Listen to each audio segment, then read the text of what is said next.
अब आपको बताते हैं कि इन तीनों टीचर्स ने यह पेपर लीक किया कैसे। सीबीआई के मुताबिक तीनों एक्सपर्ट्स को नीट की परीक्षा के क्वेश्चन पेपर का ट्रांसलेशन और प्रूफ रीडिंग करने की जिम्मेदारी दी गई थी। क्वेश्चन पेपर तैयार करने का काम तो दिल्ली में एनटीए ऑफिस में एक सुरक्षित जगह पर हुआ, एनटीए के दफ्तर में एक सुरक्षित जगह पर, लेकिन हर एक्सपर्ट को शाम को होटल वापस जाने की अनुमति थी। यह था कि भाई आप दिन में काम कीजिए और शाम को आप जहां भी आप रुके हुए हैं, जिस भी होटल में, आप वापस जा सकते हैं। और यही सबसे बड़ी सिक्योरिटी लैप्स थी। सबसे बड़ा जो इस समय आप कह सकते हैं कि जो लूप होल था वो यही था।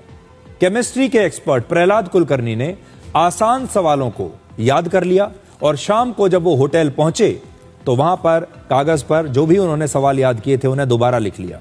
इसी तरह मनीषा मंदारे ने अपने होटल लौटने के बाद एनसीईआरटी की किताबों में उन हिस्सों को मार्क कर लिया जहां से बॉटनी के ये सवाल लिए गए थे। जिन चैप्टर से वो सवाल आ रहे थे उन्होंने तुरंत उन्हें अंडरलाइन कर लिया। उनके पास एक बहुत लंबा चौड़ा अनुभव था, इसलिए वो सिर्फ सवाल देखकर ही ये पहचान लेती थी कि ये सवाल एनसीईआरटी की किताब के किस चैप्टर से लिए गए हैं। तो देखिए इन्हें अनुभव कितना था, लेकिन उस अनुभव का इस्तेमाल कैसे किया। ये जो टीचर हैं ये इतनी बार उन किताबों को पढ़ चुकी हैं एनसीईआरटी की कि सवाल देखकर बता देंगी कि ये किस चैप्टर से लिया गया है, और इसी का उन्होंने नाजायज फायदा उठाया। फिर मनीषा हवलदार दिन भर फिजिक्स के सवालों को याद रखती थी और शाम को अपने ठहरने की जगह पहुंचकर उन्हें छोटे छोटे पॉइंट्स में लिख लेती थी।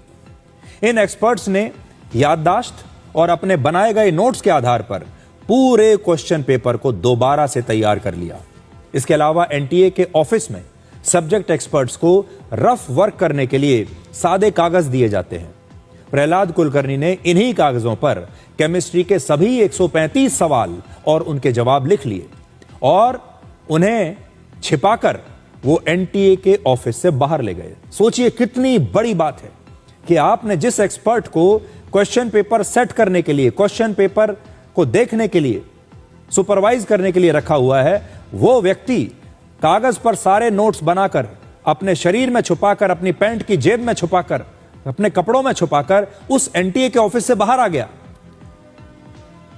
और तब जब वो बाहर आ रहा था किसी को इसका पता नहीं चला, क्योंकि एनटीए के कॉन्फिडेंशियल सेक्शन में आने जाने वाले सब्जेक्ट एक्सपर्ट्स की ना तो तलाशी ली जाती है और ना ही उनकी ठीक से जांच होती थी।